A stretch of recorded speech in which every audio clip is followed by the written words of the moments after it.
Ce sujet peut sembler différent du contenu habituel de cette chaîne, mais nous pensons que vous le trouverez intéressant. Dans cette vidéo, nous allons explorer l'histoire d'Olivier, le chimpanzé, un primate dont l'apparence était si humaine que certaines personnes ont cru à tort qu'il était le chaînon manquant de l'évolution entre les chimpanzés et les humains. Le terme chaînon manquant fait référence à une espèce éteinte hypothétique qui comblerait le fossé évolutif entre les humains modernes et leurs ancêtres. Les scientifiques considèrent aujourd'hui ce terme comme dépassé, car il suggère une progression linéaire de l'évolution impliquant qu'une espèce évolue directement en une autre. En réalité, l'évolution est un processus par lequel les organismes vivants changent au fil du temps en héritant de certains traits.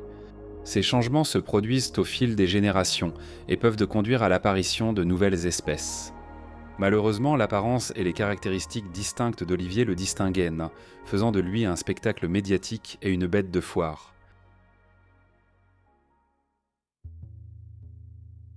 Olivier aurait été capturé bébé dans les jungles denses du Congo dans les années 1950. Bien qu'il y ait un certain débat sur la façon dont il a réellement été acquis en 1970, les dresseurs Franck et Jeannette Berger l'ont recueilli alors qu'il était encore jeune. Et dès le début, ils ont observé chez lui des traits distinctifs qui le distinguaient des chimpanzés ordinaires. Contrairement à ses congénères, Olivier présentait des caractéristiques physiques et comportementales remarquablement humaines, ce qui a poussé les bergers à s'interroger sur ses origines. Ils ont émis l'hypothèse qu'Olivier n'était peut-être pas un spécimen ordinaire, et ont même envisagé l'idée controversée qu'il pourrait être un hybride entre un humain et un chimpanzé. Connu sous le nom d'humain Z, Olivier avait une structure faciale plus plate et une tête plus petite que ses congénères chimpanzés. Il avait un nez prononcé, une tête chauve, sans la barbe blanche courte ni la mâchoire avancée du chimpanzé. Mais peut-être que sa caractéristique la plus unique était sa propension à marcher debout sur deux jambes, adoptant une démarche bipède plutôt que la marche sur les jointures typiques des chimpanzés, même si les chimpanzés peuvent être entraînés à marcher debout. Oliver marchait naturellement de cette façon et a continué à se déplacer de manière inhabituelle jusqu'à ce qu'il développe de l'arthrite, ce qui a fini par limiter sa mobilité. Oliver présentait aussi des comportements confirmant fortement les théories de Burgess sur sa singularité. Notamment, il semblait préférer les femmes humaines aux femelles chimpanzés, ce qui a soulevé des questions sur la nature de son développement social et émotionnel. Les autres chimpanzés le rejetaient, comme s'ils savaient qu'il y avait quelque chose de différent chez lui. Dans une interview spéciale diffusée sur Discovery Channel le 16 décembre 2006, Jeannette Berger a partagé ses observations sur Oliver, révélant que lorsqu'il a atteint l'âge de 16 ans, il a commencé à montrer des signes d'attirance envers elle. Ce développement inattendu a entraîné une vague de discussions éthiques autour de la complexité de leur relation. Janet a également raconté comment Oliver avait développé un goût raffiné pour le brandy, et chaque soir, il se versait rituellement une tasse de cette boisson alcoolisée tout en enfilant une veste de smoking. La possibilité intrigante qu'Oliver puisse être un humain Z a suscité l'intérêt et le débat aussi bien au sein de la communauté scientifique que du public, et il est devenu en quelque sorte une célébrité. Les médias ont continué à spéculer sur Oliver, affirmant sans preuve qu'il possédait 47 chromosomes, soit un de plus que les humains et un de moins que les chimpanzés. Cela a suscité plusieurs théories sur son identité, dont celle d'un possible syndrome de Down. Un chimpanzé, une nouvelle sous-espèce ou un hybride entre chimpanzé commun et bonobo. Certains ont même proposé qu'il pourrait être un mini Bigfoot, ou le produit d'un accouplement entre un chimpanzé et un humain, surnommé un humain Z. Finalement, attirés par Janet, les Burgers ont vendu Oliver à l'avocat new-yorkais Michel Miller, ce qui a marqué un tournant négatif dans sa vie. En 1977, Michel Miller a offert Oliver à Ralph Helfer, qui était associé dans un petit parc à thème appelé Enchanted Village, situé à Buena Park, en Californie. Ce parc à thème a été développé sur le site de l'ancienne attraction Japanese Village and Deer Park, aujourd'hui fermée, qui avait été une destination populaire pour les visiteurs. Après la fermeture soudaine d'Enchanted Village, Oliver a été présenté comme une curiosité du monde naturel. Plus tard la même année, Helfer a cherché à continuer d'exposer Oliver dans une nouvelle entreprise appelée Gentle Jungle. Cette attraction a déménagé plusieurs fois, dans le but de trouver un emplacement permanent, mais elle a finalement cessé ses activités en 1982. Pendant cette période, le Los Angeles Times a publié un article complet discutant des caractéristiques uniques d'Oliver, soulevant des questions intrigantes sur le fait qu'il pourrait représenter un chaînon manquant dans l'évolution des primates ou même une sous-espèce nouvellement découverte de chimpanzés. Après son séjour dans la jungle paisible, Oliver a été transféré au centre de dressage d'animaux sauvages, à Riverside en Californie, propriété de Ken DeCrew, une figure respectée du dressage animalier. Cependant, il a été rapporté que DeCrew a vendu Oliver en 1985, marquant un nouveau bouleversement dans sa vie. Sans surprise, Oliver devenait de plus en plus difficile à gérer. Le dernier dresseur qui a travaillé avec lui, Bill Rivers, a rencontré des difficultés à cause de l'affection persistante et non désirée d'Oliver envers les singes du centre. En 1989, Oliver a été acquis par la société Berkshire, un laboratoire situé en Pennsylvanie spécialisé dans la location d'animaux pour la recherche scientifique et les tests cosmétiques.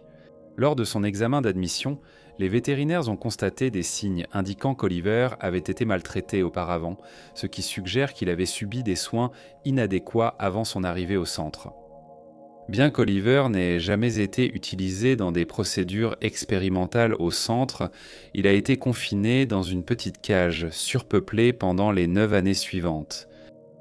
Cette détention a fortement limité ses mouvements et a entraîné une atrophie musculaire importante, diminuant ainsi sa force physique.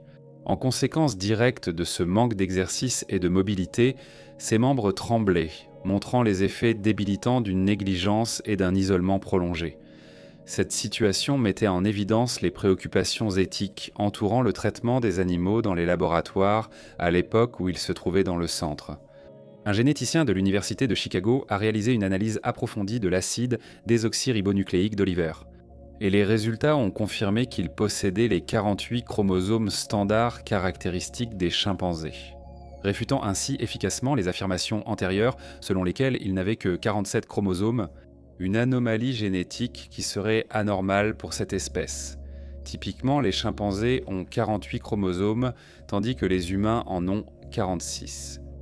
Les recherches sur les caractéristiques physiques d'Oliver, comme la forme de sa tête, de ses oreilles, ses taches de rousseur et sa calvitie, ont montré que ces traits étaient similaires à ceux des chimpanzés communs. De plus, des tests génétiques publiés dans l'American Journal of Physical Anthropology ont révélé que l'acide désoxyribonucléique mitochondrial d'Oliver correspondait étroitement à celui de la sous-espèce de chimpanzé central, qui vit dans des endroits comme la République du Congo, le Gabon et d'autres régions d'Afrique centrale. Cette information génétique a clarifié l'espèce d'Oliver et mis en évidence son lien avec un patrimoine naturel plus vaste. En 1996, après des appels à la compassion du sanctuaire animalier, surtout pour les primates, Sharon Hirsch, présidente de Berkshire Corporation, a décidé de mettre Oliver à la retraite. Et il a été transféré dans un environnement plus adapté, où il a rejoint une colonie de 13 autres chimpanzés chez Berkshire. Cela lui a permis de finalement découvrir l'interaction sociale et un mode de vie plus naturel. En 1998, Olivier a été transféré à Primarily Primates, un sanctuaire fondé par Wallace Sweat, en 1978. À cette époque, Olivier était âgé, partiellement aveugle et souffrait d'arthrite, ce qui affectait considérablement sa mobilité. Il a été placé dans un grand enclos en plein air situé dans le comté de Bexar, au Texas, ce qui lui offrait plus d'espace qu'il n'en avait jamais eu auparavant. En 2005, le sanctuaire a eu de graves problèmes juridiques, des bénévoles de la People for the Ethical Treatment of Animals ayant signalé des allégations de cruauté et de mauvaises conditions pour les animaux. Ils ont qualifié les enclos d'insalubres et sans aménagement, accentuant les inquiétudes. La mort de 2 chimpanzés de recherche transférés de l'Université d'État de l'Ohio a soulevé des questions sur les protocoles de sécurité de l'établissement et a conduit à un procès visant à obtenir de meilleures conditions pour les chimpanzés. Des inquiétudes concernant le bien-être d'Oliver ont également été soulevées par Jorge Ortega, et dans une déclaration officielle, il a affirmé que lors de sa visite au PPI, il avait été alarmé par l'état de l'enclos d'Oliver, le décrivant comme sale et trop petit. Ortega a constaté qu'il manquait des matériaux d'enrichissement significatifs et a noté l'absence de récipients alimentaires tels qu'un seau ou un bol, qui sont essentiels pour fournir une alimentation adéquate. Malgré les rapports, Oliver est resté chez Primarily Primates pendant que le sanctuaire subissait des rénovations pour améliorer les conditions de vie. Le nouveau conseil d'administration a exprimé des inquiétudes sur le bien-être et a commencé à agir pour améliorer la vie des résidents. Dans un développement important, Friends of Animals a fusionné avec Primarily Primates pour aider à restructurer la gestion et à résoudre les problèmes passés. Finalement, Oliver a passé le reste de sa vie dans le sanctuaire nouvellement restructuré où, heureusement, ses conditions de vie se sont grandement améliorées. Oliver a passé ses dernières années en compagnie d'une femelle chimpanzé nommée Raisin, qui avait été spécialement choisie pour lui tenir compagnie. En raison de l'âge avancé d'Oliver et des nombreuses années qu'il a passées dans un laboratoire de recherche, il a connu d'importants problèmes physiques, notamment de l'arthrite, une cécité partielle et une capacité réduite à interagir avec les chimpanzés plus jeunes et plus énergiques. Au sanctuaire, ses soigneurs partagés ont fréquemment des nouvelles et des photos d'Oliver en ligne, reflétant l'intérêt marqué du public pour son bien-être et son histoire. Au cours des dernières années de sa vie, Oliver a participé à diverses activités d'enrichissement visant à stimuler son esprit et ses sens. Un événement notable fut une fête festive où Oliver a éclaté des pastèques qui a attiré l'attention dans la newsletter en ligne des Amis des animaux. Malgré son âge, il avait le privilège d'accéder à des espaces extérieurs, profitant ainsi de la nature et d'une fin de vie paisible, comme une retraite. Tragiquement, Olivier est décédé paisiblement dans son sommeil le 2 juin 2012 à l'âge d'au moins 55 ans, avec raison à ses côtés. Stéphane René Tello, le directeur exécutif de Primarily Primates, a annoncé qu'Olivier serait incinéré et que ses cendres seraient dispersées avec respect sur le terrain du sanctuaire, servant ainsi d'hommage durable à sa vie et à son héritage. Pendant plus de 20 ans, on pensait qu'Olivier pouvait être une espèce de transition potentielle, ou le chaînon manquant dans la chaîne évolutive entre les singes et les humains, suscitant un intérêt considérable et des spéculations selon lesquelles il pourrait représenter une espèce proto-humaine, jusque-là inconnue. Cependant, cette hypothèse était fondamentalement erronée pour plusieurs raisons. Tout d'abord, il est essentiel de reconnaître que toutes les espèces sont transitoires. Ainsi, le concept de chaînon manquant est intrinsèquement trompeur. Les archives fossiles ne nous permettent non pas de définir clairement le moment exact où une espèce parente cesse d'exister telle qu'elle était et commence à évoluer vers une espèce complètement nouvelle. Par exemple, la progéniture d'un chimpanzé sera toujours un chimpanzé. Une très longue échelle de temps est nécessaire pour observer les changements progressifs au fil des générations. De plus, même si Olivier était réellement une nouvelle espèce de chimpanzé, cela ne signifierait pas que sa lignée évoluerait vers une forme ressemblant aux humains. L'évolution ne suit pas un chemin linéaire, nous ne pouvons pas créer un nouveau type de singe à partir des humains. La progression évolutive est bien plus complexe et ne correspond pas à un modèle simpliste de transformation. L'un des aspects les plus préoccupants de l'histoire d'Oliver est que, depuis le moment où il a été arraché à sa famille jusqu'à ce qu'il soit correctement classifié en 1996, il a été soumis à des pratiques d'exploitation et à de mauvais traitements. Ce qu'aucun animal sauvage ne devrait avoir à endurer, au lieu d'être traité avec la dignité et la compassion qu'il méritait, Oliver a été réduit à une attraction de foire.